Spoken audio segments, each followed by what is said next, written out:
Broadband has arrived at its long-predicted purpose of delivering entertainment, including music, games, and by far the biggest market, video. Offering these services, along with voice, high-speed internet, and a host of other services, has become the multiplay opportunity for broadband service providers. But launching multiplay services requires predictable performance, multicast scale, and integrated services from the networking equipment used by service providers. And for service providers to be profitable, the networking equipment supplier must provide investment protection in the form of long-term support for both hardware and software. Unfortunately for service providers, this is not the case with MX series routers, and they may be facing more risks as a result. Let's take a closer look at why. First, the MX series is based on an architecture that can cause unpredictable performance. As long as traffic is not congested, high-priority voice and video packets are able to traverse between ingress and egress forwarding engines before lower-priority data packets, thus ensuring voice calls and video streams are uninterrupted.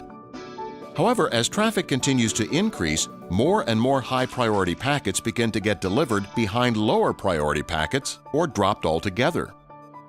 That's because the MX series architecture uses a round-robin priority unaware scheduling mechanism to place packets on the fabric and a fixed scheme that nails up high-priority traffic to only 2/3 of capacity when pulling packets from the fabric, regardless of the true traffic mix. Essentially, each ingress packet forwarding engine directs voice and video packets into a high-priority queue, while data packets enter a low-priority queue. The switch fabric then pulls the packets from both queues of the first forwarding engine, followed in succession by each of the remaining forwarding engines. Once completed, the process begins again at the first forwarding engine. This cycle is done without regard for packet priority management, so as traffic becomes congested, the likelihood increases that higher priority packets will be delayed entering the egress forwarding engine queues.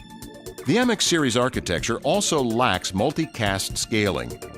Multicast is implemented directly by the packet forwarding engines using a technique called binary tree replication, resulting in compromised scalability, performance, and predictability. Changes to the tree from a line card failure or removal has a direct impact on all customers connected directly or indirectly through that line card. Restoring connectivity requires the binary tree to be rebuilt, which results in packet jitter and loss and has a negative impact on unicast packets. The binary tree replication scheme also has no understanding of traffic volumes. For example, although the two-fabric interface has a maximum capacity of 19 gigabits with no unicast traffic, a packet forwarding engine can be asked by the binary tree to transmit traffic volumes as high as 40 gigabits per second. Since both multicast and unicast traffic share the same high-priority queues, the result is massive, unpredictable packet loss as the fabric interface is overwhelmed and customer services are impacted.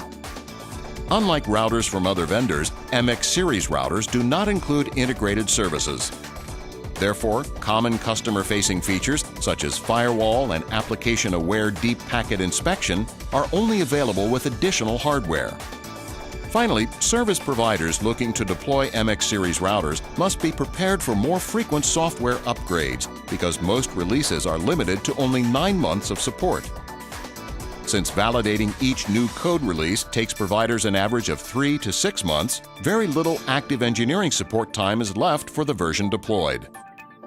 Essentially, providers are forced to upgrade often to maintain support over the product's lifecycle.